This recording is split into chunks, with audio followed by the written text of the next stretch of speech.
Andhra Pradesh assembly సమావేశాలు ప్రజాధనముతో జరుగుతున్న సమావేశాలలో వాళ్ళ వ్యవహరిస్తున్నటువంటి తీరు చాలా దుర్మార్గం. వాడుతున్నటువంటి భాష వాళ్ళు ఈ రాష్ట్ర ప్రజల్ని అవమానించే విధంగా వ్యవహరిస్తున్నటువంటి తీరు చాలా తీవ్రంగా ఖండిస్తున్నాం. గౌరవ స్పీకర్ స్థానంలో ఉన్నటువంటి అయ్యన్న పాత్రుడు గారు జగన్మోహన్ రెడ్డి గారు ఇంకా చావలేదు, చంపాలి అని మాటలు రాష్ట్ర ప్రజలందరూ విన్నారు. అటువంటి వ్యక్తి ఈరోజు సూక్తులు చెప్తున్నాడు స్పీకర్ చైర్లో కూర్చొని.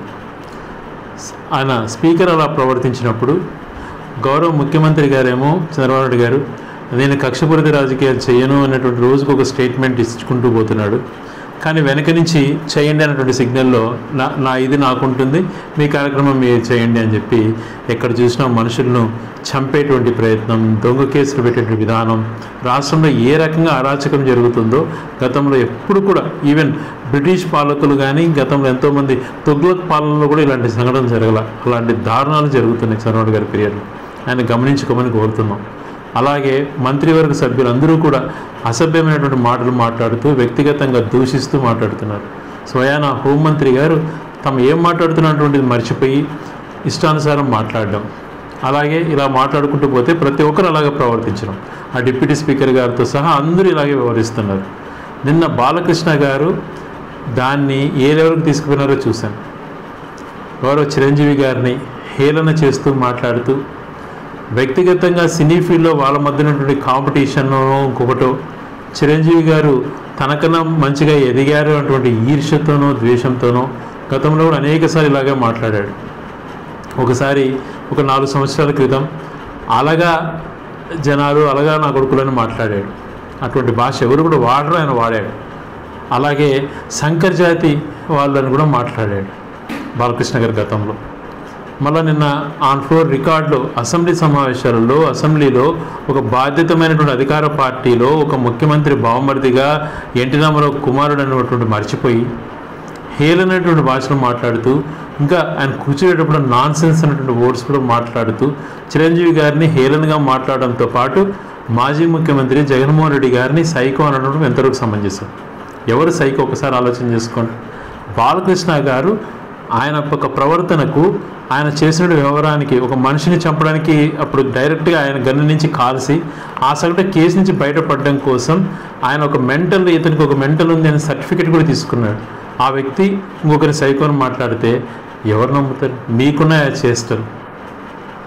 అలాంటి మాటలు మాట్లాడుతూ అంతకుముందు తన తండ్రి రాజశేఖర రెడ్డి గారు ఎంతో గౌరవించి కుటుంబ ప్రతిష్ట దిగజారకుండా కుటుంబ వ్యవహారాన్ని ఎంతగా సాయం చేశారో వాళ్ళకి తెలుసు.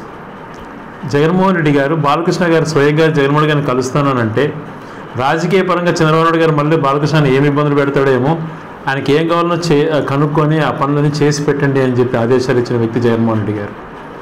ఇవన్నీ మర్చిపోయి తను సైకో అన్నటువంటి పదం మాట్లాడడం ఎంతవరకు సమంజసం? ఈరోజు గౌరవ బాలకృష్ణ గారు కానీ గౌరవ చంద్రబాబు నాయుడు గారు కానీ చంద్రబాబు నాయుడు గారి ముందర డిప్యూటీ అసెంబ్లీలో జరిగింది కాబట్టి అసెంబ్లీ సమావేశాలు అంతకుముందు 3 సంవత్సరాల నుంచి జగన్ గారు చిరంజీవి గారిని అవమానించారని మాట్లాడారు. అది ఎక్కడ ఆయన అవమానించలేదు అన్నటువంటి మాట నిన్న చిరంజీవి గారు చెప్పడం కూడా జరిగింది. మరి గతంలో అలాంటి మాటలు మాట్లాడిన వీళ్ళందరూ క్షమాపణలు చెప్పాలి. ఈరోజు తన తమ్ముడు డిప్యూటీ సీఎంగా ఉండి వాళ్ళ అన్నను ఇంత ఘోరంగా అవమానించినట్టు చేస్తే కనీసం నోరు మెదకపోవడం అన్నటువంటిది దుర్మార్గం. ఇది ప్రభుత్వం అసెంబ్లీలో జరిగింది కాబట్టి వెంటనే ఆన్ ద ఫ్లోర్లో చంద్రబాబు నాయుడు గారు జగన్మోహన్ రెడ్డి గారికి క్షమాపణ చెప్పాలి, ఆయన వాడిన పదాలను రికార్డు నుంచి తొలగించాలి, బాలకృష్ణ గారికి క్షమాపణ చెప్పాలి, అలాగే చంద్రబాబు నాయుడు గారు చిరంజీవి గారికి క్షమాపణ చెప్పాలి, మాజీ ముఖ్యమంత్రి జగన్మోహన్ గారికి క్షమాపణ చెప్పాలి. అలాగే బాలకృష్ణ గారు చిరంజీవి గారికి జగన్మోహన్ గారికి క్షమాపణ చెప్పి అటువంటి భాష వాడినందుకు క్షమాపణ కోరుతూ 2 చేతులు జోడించి క్షమాపణ కోరాలి అని చెప్పి డిమాండ్ చేస్తుంది. ఎలాంటి ప్రవర్తనలు చేస్తున్నా గతంలో మహిళల్ని చూస్తే ముద్దన పెట్టుకొని గర్భవతులను చేయాలన్న మాటలు మాట్లాడాడు. ఎంతోమంది మహిళలను హేళనగా చేసి మాట్లాడాడు. మేము ఎప్పుడు కూడా అతనికి తెలుసో తెలియని అమాయకుడు అనుకుంటుండేవాళ్ళం. కానీ ఇంకోటి ఎన్టీ రామారావు కుమారుడిగా తనని గౌరవించాం. తన ఒక పద్ధతిలో అలాగే ఉన్నాయేమో మారుతాడనేది ఆశించాం. కానీ రోజు రోజు తన ప్రవర్తన శృతిమీరుతున్నాయి. ఈరోజు మేమందరం కూడా బాలకృష్ణ గారు మీకు ఏమాత్రం చిత్తశుద్ధి ఉన్నా ఆన్ ద ఫ్లోర్లోనే మీరు మాట్లాడారు కాబట్టి ఫ్లోర్లోనే రికార్డులు ఆ గతంలో తను మాట్లాడిన మాటలు వెనక్కి తీసుకొని ఆ రికార్డుని తొలగించమని తనే డిమాండ్ చేసి గౌరవ మాజీ ముఖ్యమంత్రి గారు జగన్మోహన్ రెడ్డి గారికి అలాగే గౌరవ చిరంజీవి గారికి ఆయన క్షమాపణ చెప్పవలసిందిగా కోరుతున్నాం.